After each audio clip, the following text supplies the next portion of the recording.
Good evening, everybody. My name is Nadine Groenig, and I am the Tribal Outreach Director or Coordinator for Save Our Schools Arizona. And we're happy to have you back to continue our discussion on Indigenous perspectives, the importance of voting. So this is part two. Our first session went really well. We had a great discussion, but we didn't get to cover all of our questions. And so we thought we would go ahead and do a part two and finish out the questions for our panelists. And for those of you who weren't with us the last time, I'm going to go ahead and read our bios. First, I'll tell you a little bit about myself. I am the former Director of Indian Education for the state of Arizona. I was with the department for almost 18 years. And I'm currently, besides working for Save Our Schools Arizona, I am the CEO and the founder of the Southwestern Institute for the Education of Native Americans. And our acronym is SIENA. So again, welcome. I'm glad you're here, and it's a very timely subject. Of course, we have our election in 3 weeks, the national election. So let me go ahead and introduce you to our panelist, Nikki Whaley. She is Board Support and Field Services Specialist for Arizona School Boards Association, where she serves as the statewide trainer and content lead for both their equity and annual conferences. She is a first-generation college student with a bachelor's degree in sociology and a master's degree in public administration. She has over 15 years of experience working with youth and families from diverse backgrounds and is a school board member of Washington Elementary School District in Arizona. So welcome, Nikki. And our next panelist is Senator Sally Ann Gonzalez. She's a citizen of the Pascua Yaqui Tribe of Arizona. She's a former tribal council member and public school educator, becoming the first Indigenous woman to be elected to the Arizona State Legislature in 1996, representing District 3. Senator Gonzalez is chair of the Indigenous Peoples Caucus and sits on the Commerce and Education Committee and is the ranking member of the Higher Education and Workforce Development Committee. At the national level, she is the chair of the Governmental Advisory Committee for the Environmental Protection Administration. As a former classroom teacher, Senator Gonzalez continues to be a strong proponent for quality, equitable education for all. She continues to advocate for children, women, and elders. Senator Gonzalez has sponsored and/or co-sponsored legislation to improve the lives of women and children and continues to support health care for all. So our third panelist has not joined us yet, but I'll go ahead and read his bio, and hopefully you will be able to connect with us soon. Our state representatives are busy, so he probably ran into something that has delayed him, but that would be Representative Orlando Teller. He's a member of the Navajo Nation.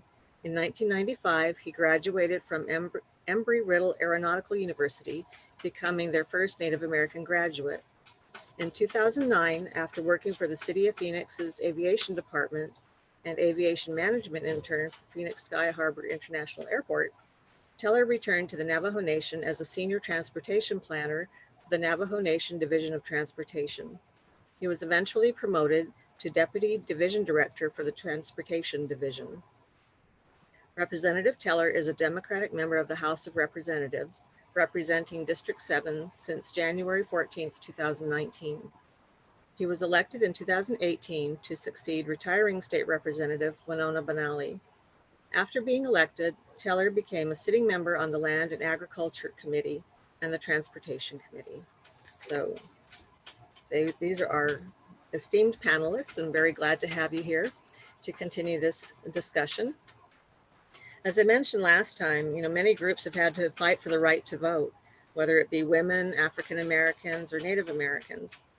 And the 15th Amendment in 1870 actually granted all US citizens the right to vote regardless of their race. However, each state still had their own rules or their own laws about who could vote. And so it took a long time and a lot of battling.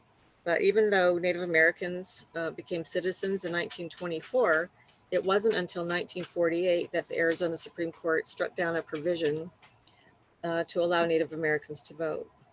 Oops. Sorry, I read that wrong. Struck down a provision of its state constitution that kept Indians from voting. So, it was ridiculous it took that long to 1924 to become citizens, but not only that, we had to wait another 24 years to even be able to vote in Arizona. So, unfortunately, even after being able to to vote, there was still voter suppression that kept people from the polls. So once they got there, there were unreasonable tests that people had to pass in order to actually get into the polling place. So, we're still fighting that battle, but it's so important, as we discussed last time, that Native Americans get to the polls, turn in their ballots, have their voice heard. And so we had a great discussion on that, and we're going to continue that discussion today. And Representative Teller has joined us. Hello and welcome. So before we get to our questions, I'm just going to give each panelist a chance to just say a little bit of a hello and say a few words about themselves that they'd like to share. So we'll start with Nikki. Hey, Nikki Whaley, as my bio said, I'm with Arizona School Boards Association. I'm also a board member in the Washington Elementary School District. I know as tradition, as I said the last time, is to say where your people are from. My mother's people are from the Agua Calientes area of Mexico, and my father's people come from the Midwest by way of Europe. And I am the first generation. My mom was born in Mexico, so I'm first generation here, and I am very proud to be on this panel with some real trailblazers in ensuring that our Native and Indigenous people are being protected and advocated for, and I'm just happy to be part of the conversation. Right, we're happy to have you here. Now, Nikki, you have to just be very impressed. I'm very impressed by the fact that she's taking time out from her vacation to actually join us today. And I told her through email, I'm very jealous as well that she's on vacation. But anyway, so thank you so much for being here. So Senator Gonzalez, would you like to say a few words? Diosan Chanabu, Inapo Sally Gonzalez Tepiak. Kechamalea. Good evening. Happy to be on this panel again with my colleague Orlando, Representative Teller, with Nikki. Ms. Whaley, I am very impressed with your resume, and a good friend Nadine. Thank you for having us on part 2 of the Native perspective on the importance of voting. A little bit about myself that I might not have said last time or in this short bio is that my husband and I have 27 grandchildren, and they are our inspiration for doing what we do on a daily basis, and why we run for office, to change policy for all children and all citizens in the state of Arizona. Thank you. Thank you. I feel like an underachiever. I was never able to have children, but we have cats, and actually to have a couple of kittens who may appear on camera. I hope not. They're running around very interested in the computer. So anyway, so Representative Teller, would you like to say a hello? Can you hear me? Representative Teller, he's frozen. Oh, do we still have him? He's on there, but he may be looking for a spot. Yes. Yes, I can hear you. Yeah. Okay. Yes. All right. Yeah. Would you like to say something about? Hi. Can you hear me? Can you hear me? Yes. Yes. I'm actually looking for a viable Wi-Fi here in Chinle. I don't know if you can hear me. We can hear you. Can you hear me? Yeah. Okay. Yes. So I'm just looking for a viable Wi-Fi here in Chinle, Arizona. So I'm parked next to the school. So yeah, Orlando Teller Ninchia, I'm really honored to be here. Thank you for the invite, Nadine. It's good to hear Senator Gonzalez and to be on the call with the ladies. Thank you very much. Yeah. Thank you. I'm glad you were able to drive to a hotspot. So, all right, as I was saying before, this is part 2 of Indigenous perspectives, the importance of voting. And being 3 weeks away from the the election, the national election, it's a very exciting time. It's a time of concern. It's a time of big change, potential big change in our country. And one of the big changes is that we have so many more people voting. There are long lines at the early voting stations. From what I hear, a lot of people are mailing in their ballots already or have mailed in their ballots already. So sometimes when you have controversy like we've had, and they say our country is split, has never been more divided, maybe since the Civil War or the 60s. But I think we're seeing that perhaps, at least this is my perspective, that perhaps we're not that divided. It's just that we haven't had all of our voices heard. Or in the past, there's a lot of people who were passive and maybe didn't vote because they were okay with the status quo or whatever their reasons. But I think people have seen over the last few years that our votes are important. And if things aren't going our way or the way we want them to, or they are for that matter, then it's important to still get out there and make your position known at the ballot box or drop box or wherever it is or however it is that you're voting. So right now, though, we're 3 weeks away, like I said, and some people are undecided, perhaps, don't still know who they should vote for or how they should vote as far as propositions go, what judges are good, what judges aren't so good. They just don't know yet. So this question is for everyone, but I'll start with Sally to answer this question. If I'm having a difficult time deciding whom to vote for or what proposition to say yes or no to, or whatever the case might be, what can I do to make up my mind? Where can I go? What kind of sources can I seek out to help me decide? Well, I think that the number one and the fastest is to talk to your friends and colleagues that might have insights into a particular race or a particular proposition. I think that's the fastest way. You can Google, I think.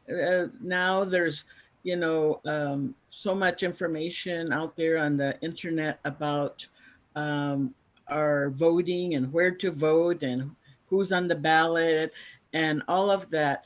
But there's a couple of organizations that I think might have been mentioned, we might have mentioned last time, but Clean Elections has a really good guide on all of those, as well as the League of Women Voters. They also have guides to help people read up on candidates and propositions.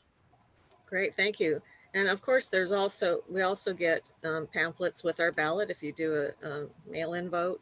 And I know I got in the mail this catalog, basically explaining everything.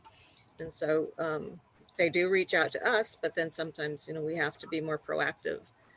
So Representative Teller, do you have any advice for people who are trying to make up their minds how to vote?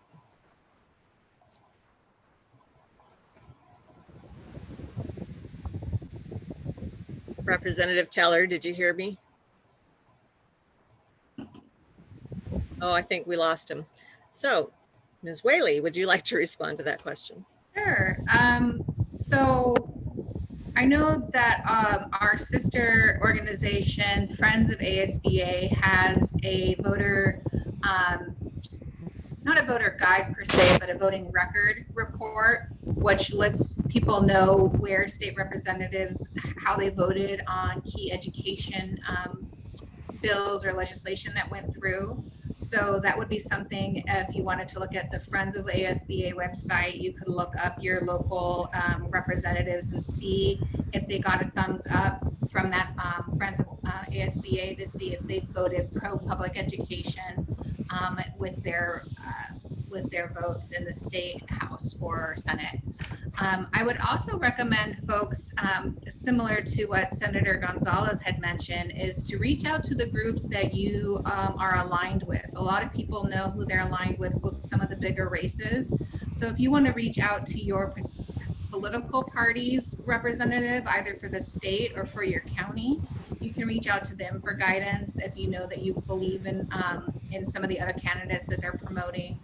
You can also check with when it comes to school board, and that's the county, more for the county races. So if you have municipal races going on or county elections going on, reaching out to folks within the county could be helpful to you. Also, there's a lot of Facebook groups going on right now. So depending on where you live, you may want to look for some local groups that are kind of aligned with your values and have a discussion there. I'm part of a lot of different groups that are happening, and I'm seeing exactly these questions of, I don't know who to vote for, what are some resources? And so people are really sharing a lot via those groups. And then when it comes to your school board candidates, I would recommend researching through your school, your county superintendent of education. If you look at the superintendent's county website, they often have a collection of resources or short bios on your school board candidates that you won't necessarily get in the statewide voters guide or county resources. So I would go through affiliate groups that you're a part of and ask through there. Find Facebook groups that align with some of your values and have a conversation there. Reach out to your county recorder or your county superintendent of schools. So those are 4 places I would look.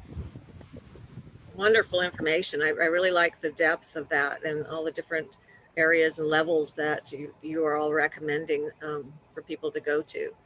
Representative Teller, can you hear me better now?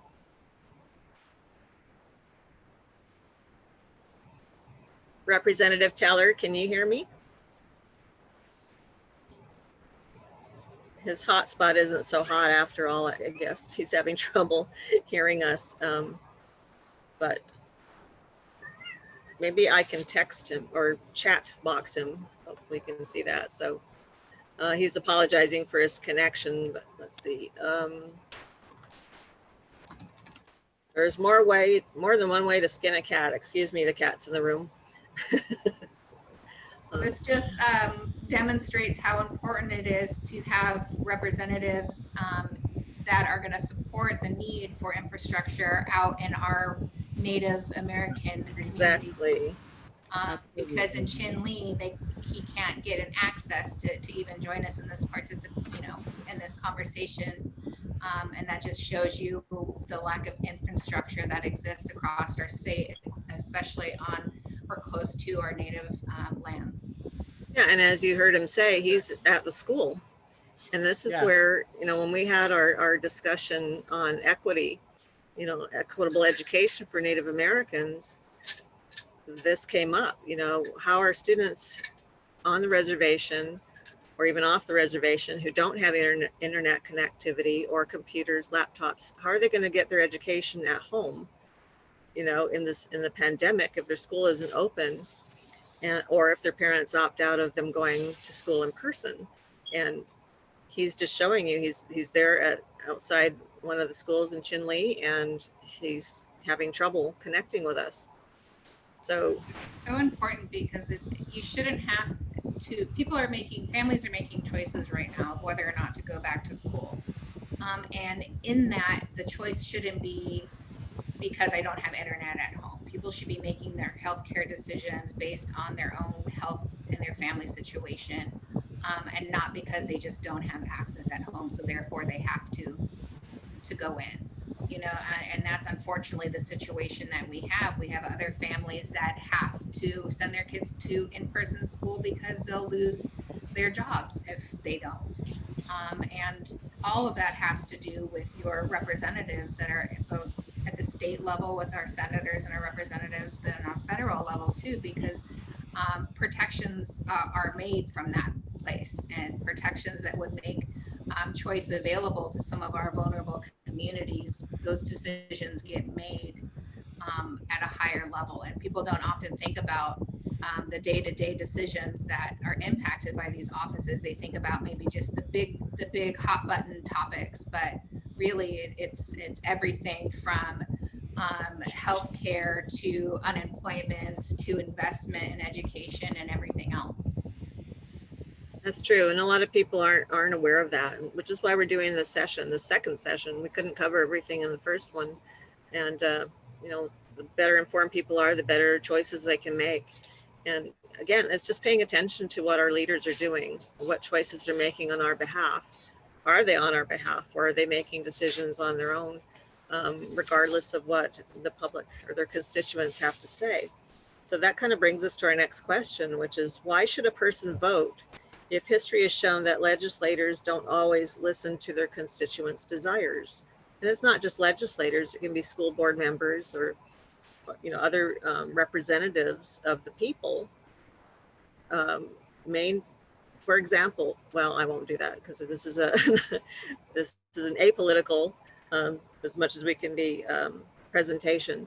But there are examples out there of when things have been put to a vote and the voters vote one way, and it's still, whatever it is still pushed through by either the governor or the state legislature or a combination of them. So what, I mentioned before, a lot of Native people don't vote because they say, well, history has shown us that it doesn't matter what we say or what we want. I mean, every treaty we've ever had of the US government has been broken. We can't take people at their word. So I think this could be a lot of the reasons why Native people don't vote. So what do we tell them? What's the response to that? Senator Gonzalez. Yes. Unfortunately, what you just said is right. I first of all want to go back to the last question and echo all of the things that Nikki said about education and equitable education. And right now with the pandemic, also there's a lot of in TUSD, which is a metropolitan area. We have a lot of students that haven't even gone online because they don't have the resources to do so, and so it's all over the place, and we need to be equitable in all areas, especially in something that's important to me as education. But um, I do want to say that happens, that sometimes, people decide, oh, well, my vote doesn't count. I think it's important that people know that their votes do count, and that elections have been won in Arizona by a flip of the coin, and because they were tied and they flipped a coin to select the representative in the state of Arizona in the House of Representatives years ago. I don't quite remember the year. And so votes come. I think we discussed last time that Native people have put candidates over the top. And a good example of that is Governor Napolitano. I believe it was a Native vote that got her over the top and made her one of Arizona's governor. And so votes are important, and we can't. One of the things that I'd like to say is that um, we have to move forward from that attitude that our vote doesn't count, because they do count.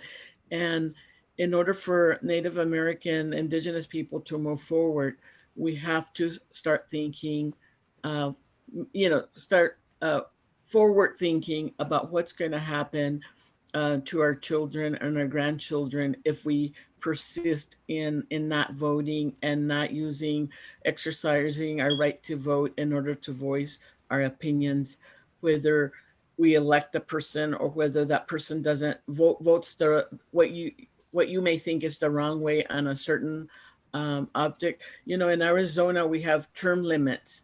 And so every 2 years, the members of the House and the members of the Senate, and also in the federal state representatives at the congressional level, we have the opportunity to change them, to elect somebody else if we don't like how the person who got elected, whether it was your choice or not your choice. Every 2 years, we have the opportunity to tell them whether we like what they're doing or whether we don't like how they've voted in the past. And it's by voting. It is by voting, by changing the makeup of the legislature so that we can have like-minded people elected to the House. In the House of Representatives this year, there is a good opportunity for the minorities, the Democrats, to take over. And and you know, we won't know until November the 3rd, or days following November the 3rd, when all the votes are counted. But it's important that people understand that their vote does matter. And I'll add a little bit more. I'll let Nikki chime in on this question, and Representative Teller, if he's still able to connect with us. Thank you, Senator. I think that that is such a tough question, because we're asking the question, what do you tell people when they think that their vote doesn't count? And I couldn't help but think about some of our students, and sometimes it's like, why should I try? Because I don't see how it's going to be better. Why should I try when either I don't believe my teachers will support me, or my community doesn't support me, or if my community does support me, there's not opportunities in my community. And so there's always a reason not to, and valid reasons not to. And it's easy to just say, well, pull yourselves up and go out and vote. You can't complain if you don't vote. But I think we need to recognize that there are real things that disenfranchise, and they're there purposefully, right? There's a reason why there's fewer voter boxes. There's a reason why we're trying to limit. There's people that don't necessarily want representative voices out there. And so I think while we can acknowledge that, I think it's important for those that are able to recognize the need to vote, that are voting, be very vocal about why they're voting. We're having this conversation so we can say that it really is important, not just because your voice counts, but because if we're not having a conversation about it, then we don't see that, oh, there's more people doing it. And if more people are doing it, sometimes we feel like we need to right the ship all by ourselves, and so our one little vote doesn't count. But when we share with others why we're voting, and we share with them who we're voting for, and we engage people in those conversations, then we're inviting them to join with us, and we're not so all alone. And I think that that's kind of the thing, is trying to make people feel like they're all alone riding a ship. But you're absolutely correct, Senator Gonzalez, that a lot of our elections are being won by a few hundred votes, one way or the other. And our communities of color, and our minority communities, and our rural communities, if they got out to vote, could shape those things. And unfortunately, until people start, either bringing in the votes or bringing in the dollars, they do get ignored. And the only way that we can do that is not only vote, but to be talking about and having that conversation, so that people can look to the Native community. Oh my gosh, I'm seeing a lot of chatter over there. Maybe I need to be part of that conversation. So that would be my encouragement, is yes, I totally understand why it feels like why one vote doesn't count, but why it's so important not only to vote, but those of you that are voting to tell your friends and family about it, and to be active about it, because people don't want to feel alone. So grab a buddy, take them to the polls with you. If you're confused about the ballot, sit down with your ballots together and have a conversation.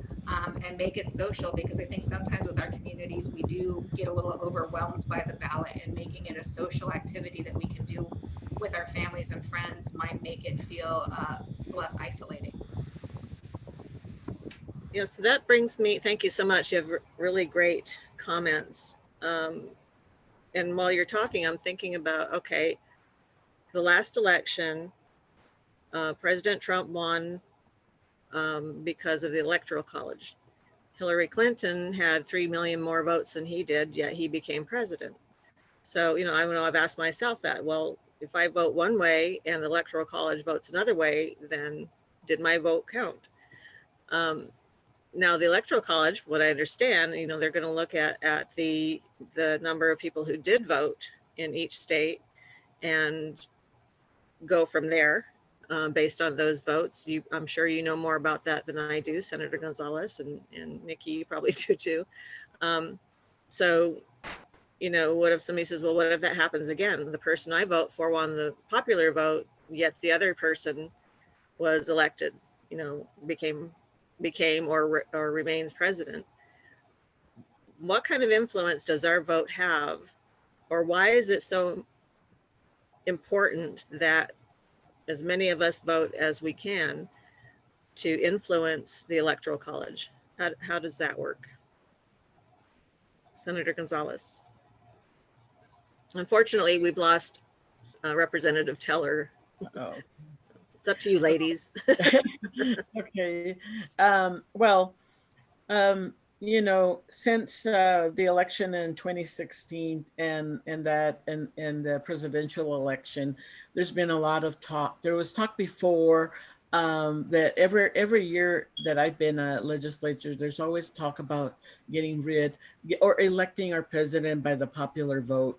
And I think more so it's becoming our citizens are wanting that. But you know, the electoral college is something that it's the law of the land, and until we get more people to actually vote and voice an opinion and maybe be able to change that by the vote of the people, then we're stuck with it.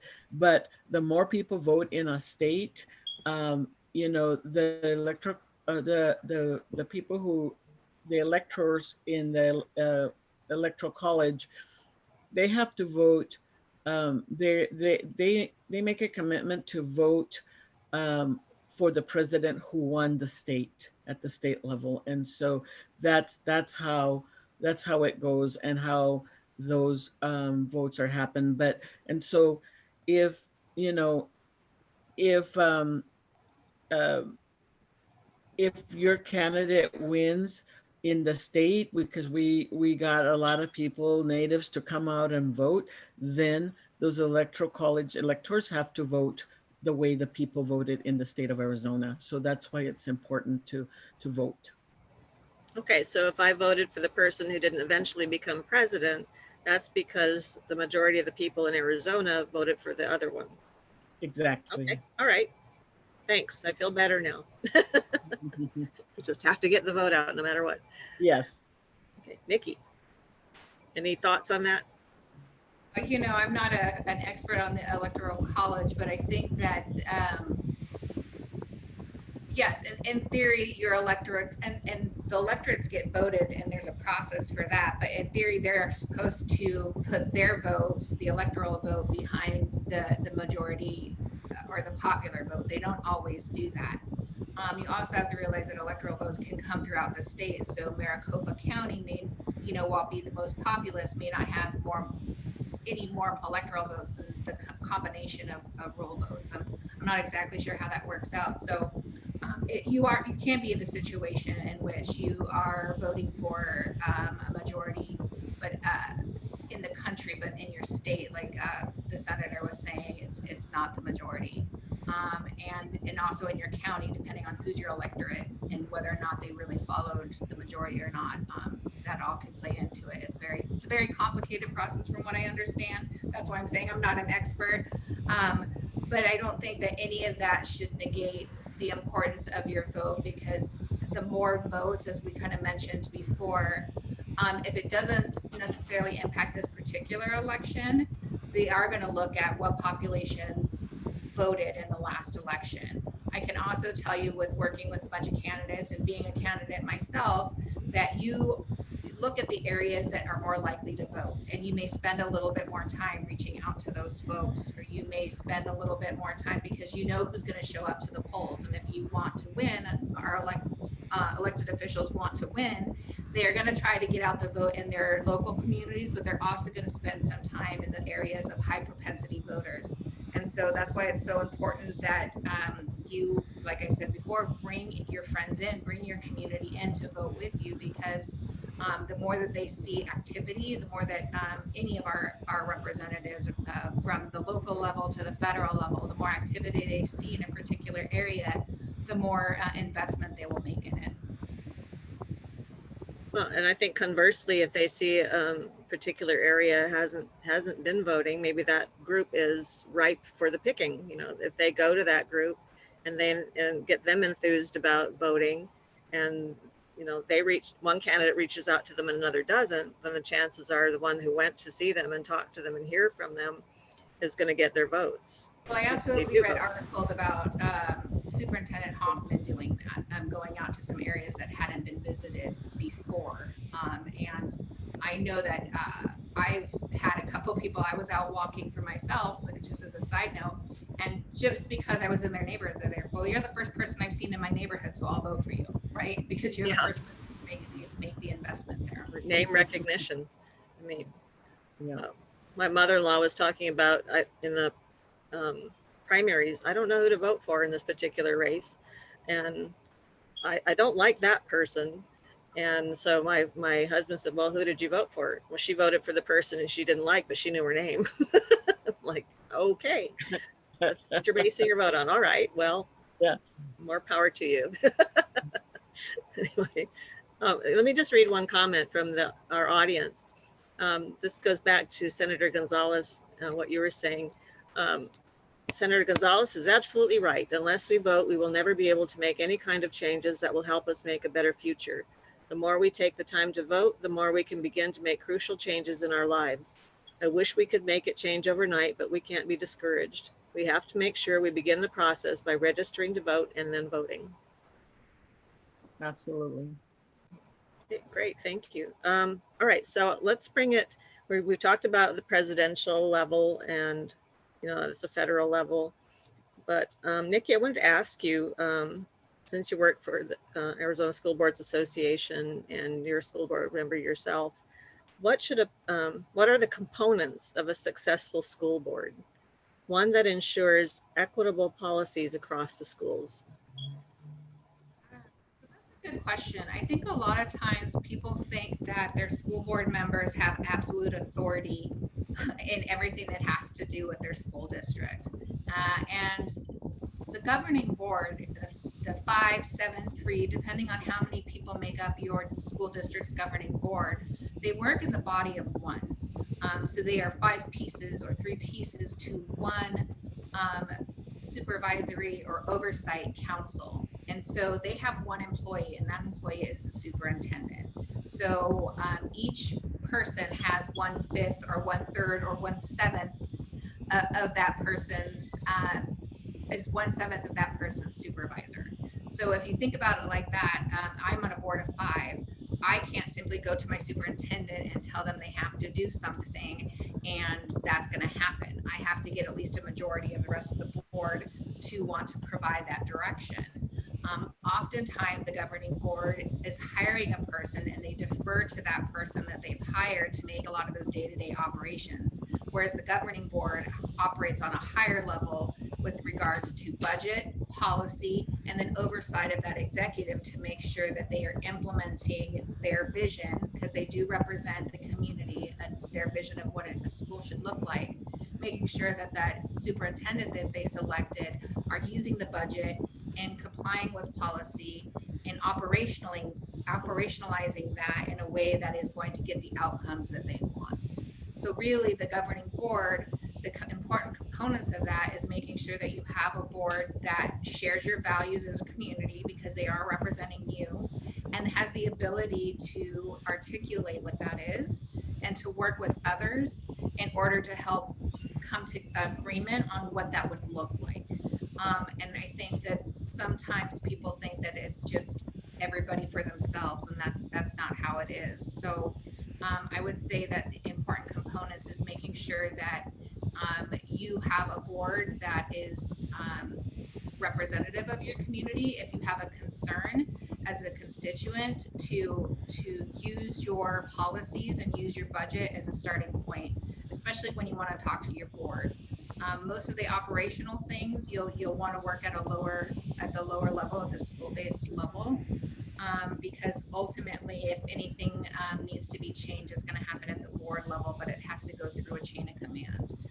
I don't know if that completely answers what it is that you're looking to get at, but when it comes to equity, tying it back to that, if you don't have board members that prioritize it, and they're not willing to look at their policies and look at their budgets through an equity lens, and they're not willing to hold the superintendent accountable to that outcome of, we want equal outcomes, not equal resources, we want equitable resources.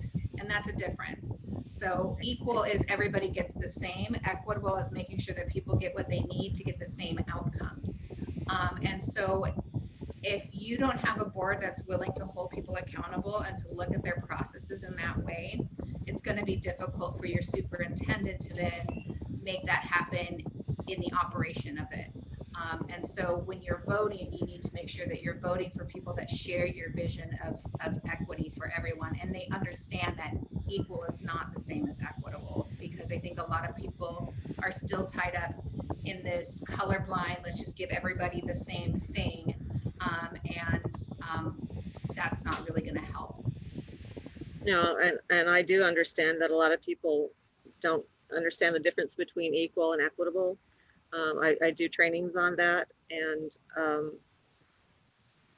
when people finally get it, I think that obviously that's the moment where they can start making better decisions and make sure that students in this case who aren't necessarily at grade level get what they need to be at grade level. And it's not going to be the same as the students who are already there. They're going to need, obviously they need something more, something different in order to bridge that gap. But here, listening to you talk about that, I'm thinking, okay, if I was on a school board, a governing board, and I needed to make these decisions or hold my superintendent accountable, I would need information. I would need data. I would need to know what our budget is, where it comes from, how it's supposed to be used. I would need to know whether or not my superintendent is doing the job he or she's supposed to be doing. Are they having proper oversight of their staff, et cetera? So it sounds like it could be, for the average person, it could be a daunting prospect to serve on a school board if you want to do it right. So what kind of things should, say this, I was going to run for school board and this is my first time doing it. And my purpose is to, to represent the Native parents and their children in my community. So my heart is for the kids and their parents, but I don't know a lot about process or procedures or that kind of thing. What could I do to prepare myself for that? I think the first thing that you could do, if you went to Arizona School Board Association's website, which is azsba.org, we have a whole page about how to run for school board, what the role of school board members are. We have a little video that makes it easy to kind of understand what the role of a school board member is in comparison to the superintendent, just to understand that. But when it came to, okay, how do I tackle? I want to have an equitable school experience for my community. I want to make sure that the kids that I see in my community are being seen and heard. And I think the way to do that is to first start with the data. One of the things that we promote with ASBA when we have something called the Leading for Equity framework, and we have a workbook as well, and it helps school leaders understand where they're at, and then also people that are interested in leading schools of what are the types of questions that you should ask. So I think that if you're curious about how students are doing, you ask to look at the data, because if the role of schools is student achievement, and we mark student achievement as people passing, graduating high school, and ready to do either college or career, then you're going to want to look at who is passing, who is graduating, who is going into either a career certification or a college of choice or junior college at a high school. You can get data around that. You can get it from ADE, you can get it from the district itself. And so if you need that, that's something that you can get from your school district. You can say, I want to know how the Native American students in my local school district are doing. And then that was a starting place to see where they're at. And then you can ask, well, it seems like, they're doing well in this school, but not as well in this school.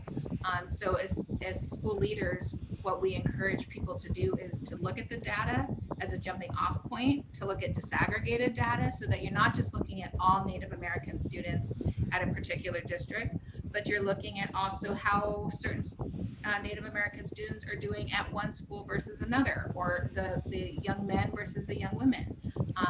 And then you start digging into the underlying efforts because in the more urban areas, maybe it's not a technological divide that's causing disparities in achievement amongst Native Americans. Maybe it's something else like culturally appropriate curriculum, or maybe it's something to do with some other kind of need that's not being met. Whereas maybe somewhere else they have their needs met. It's purely a technological issue. But you can't have those conversations until you can first show that there's disparities, and you need to look at the data to do that. So a school board member is not only free to ask for data and information, it's incumbent upon them to do that so that they can do their jobs So they can appropriately. make informed decisions, absolutely. Okay, thank you. It looks like we may have Representative Teller back. I see his name on our screen. Hopefully he can hear us and we can hear him, but I wanted to go ahead and, because Sally, I'm sorry, excuse me, Senator Gonzalez, as she mentioned, we have been friends for a long time, so it was a little informal there. But Senator Gonzalez, not only obviously have you been through the school system as a student and obviously achieved at high levels, you were an educator as well. So from an educator's perspective, can you tell us how it's been important to you to have a good school board representing your school and advocating for you as an educator as well as your students? Absolutely. Thank you, Nikki, for going through all of that of what the role of a school board member is and where to find information. But it is vitally important. I do what I do because I was a classroom teacher and we were not getting the equitable education for the students at my school. And at that time, it was 75% Yaqui students, Indigenous students. And so um, that's what really led me to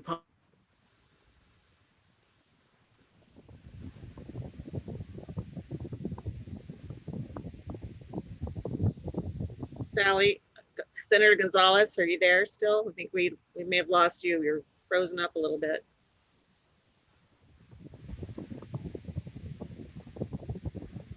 Okay, Representative Teller, can you hear us now? Hi. Hi, how are you tonight? Sorry for the technical difficulties earlier. I thought I'd have a better service in town next to the school district. Unfortunately, there was no service whatsoever, including cell service.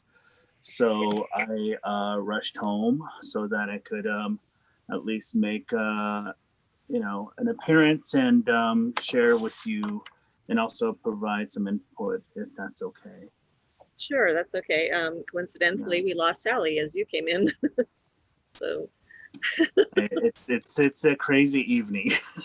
apparently, the sun went down and it was red, and traditionally that's not a good sign. oh, So sorry. yeah, Sorry to hear that.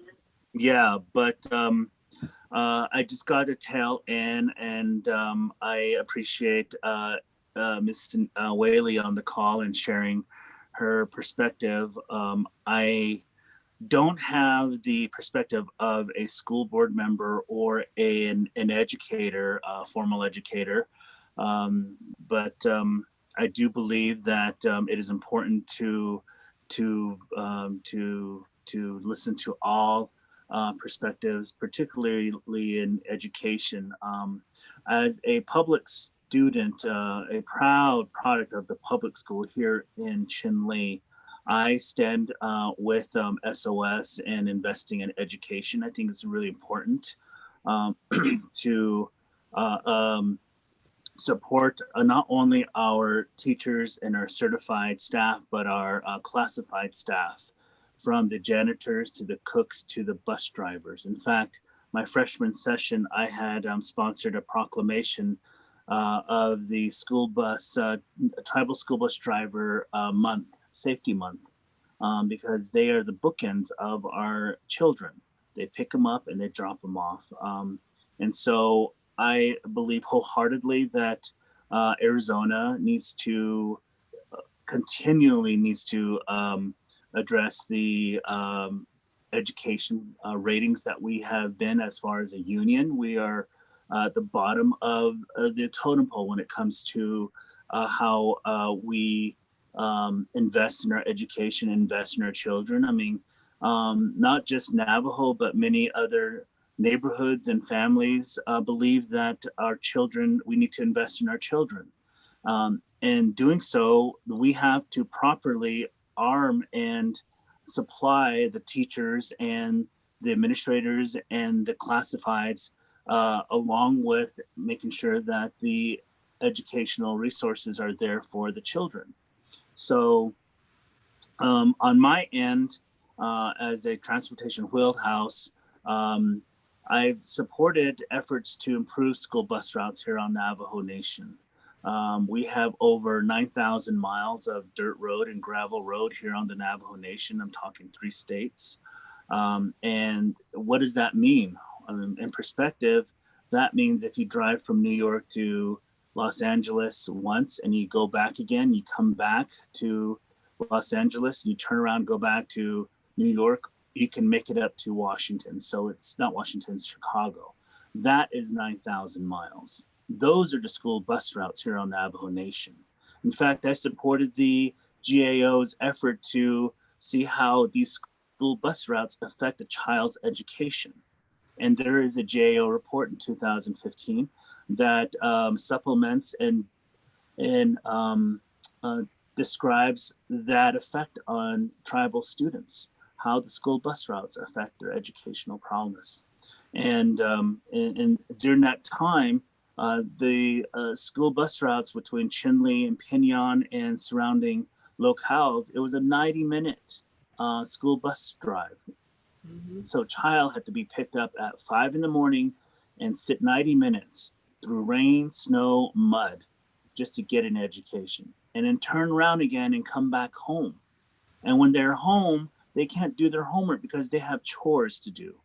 And so it becomes a daily suffrage, if you will, for the Navajo students, Navajo child.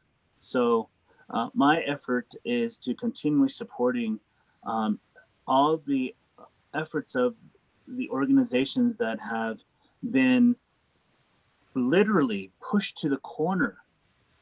Prop 208 is a result of us, the students and the teachers and the administrators and curriculum and the classified staff pushed to a corner to the point where a ballot has to be dropped. We don't have to do that as Arizonans. We shouldn't have to. The top funding component to everyday life should be education. And so I appreciate SOS, saying, you know what, we're not going to be pushed into the corner, painted in the corner, if you will.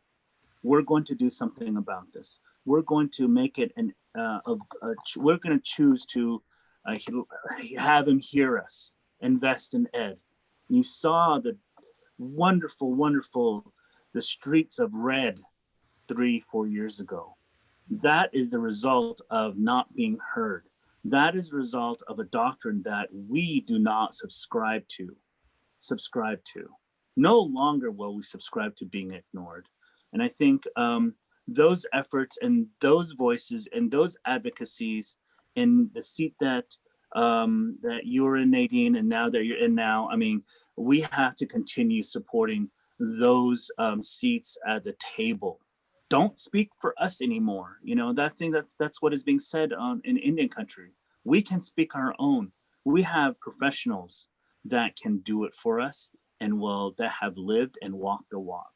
So I really appreciate the Nikki and Sally being on the call. And for those that are listening, know that my heart and my spirit are for the public educators and also for the school bus drivers that have to wake up extra early, the janitors that have to be so precautious, especially during this pandemic, all of them, but also the tutors and the special ed teachers, the special ed assistants, the nurses. I mean, the list goes on, how one school can affect an entire community. That one school then boosts the economy for that community. We all, as school teachers and people that go to work there, they buy groceries, they buy gas, and so that little economy is then growing. And so it's just not education. It has ripple effects throughout every aspect of living. Thank you. Thank you. Exactly. Thank you for summing up the problem of public school dollars going to private schools, and the fact that we don't get enough in the first place, enough funding for our public schools in the first place, and then to have some of them taken away to pay private school tuition, which down the road really doesn't benefit our Native students. Let me just interject, if you don't mind. And what really gets my blood boiling is when that legislation to allow our Arizona state funds to go across the border to a parochial private school. That burned me, and that made it hurt a bit more. At the same time, that put a charge in my blood vessels to say, we are not going to allow this kind of legislation to occur. I, as a opportunistic man, can utilize that as establishing precedents for other services. But having money being sent across the border is just not what we're trying to. That's not right. That's not right at all. So thank you. Thank you. Once again, we've gotten whipped through another hour on the topic of the importance of voting, and still there's more to be said. So maybe we'll do a part 3. I don't know. Maybe after the election, and we can talk about, the effects of that and what that means going forward. But I apologize, Senator Gonzalez. I know you were making a point before you got cut off or whatever happened. Yeah, from your even in the city you get cut off, so it's not just in rural areas that we don't have. It's just worse in the rural area. Yeah. More likely.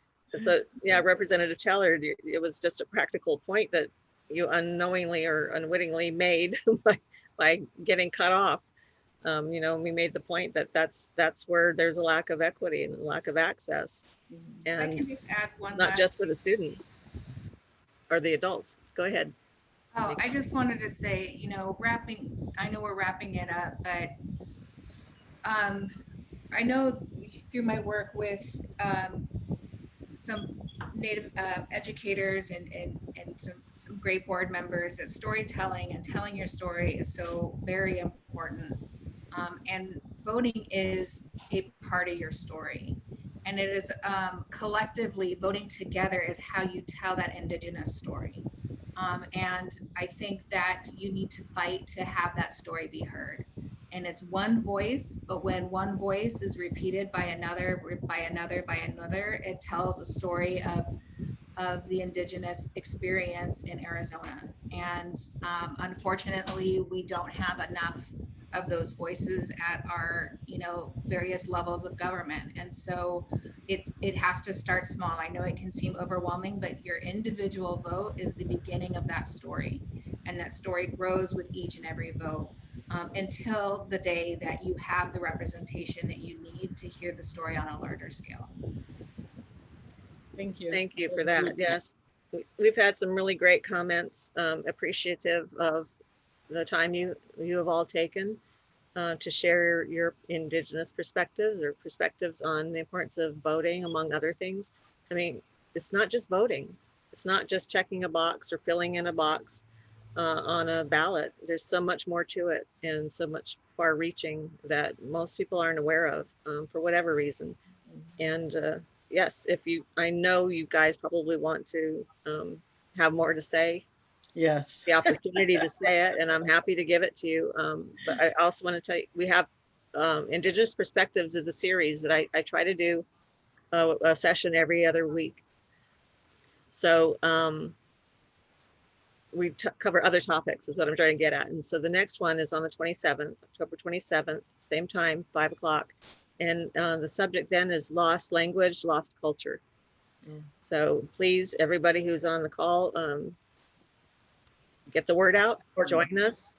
We're going to have many more sessions. And like I said, if you're all on board, we can continue talking about not just the importance of voting, but just the impact that our representatives can make, good for good or bad, on our communities. So thank you again. Maybe we'll make it a longer session next time. Thank too. you. Thank you, Nadine.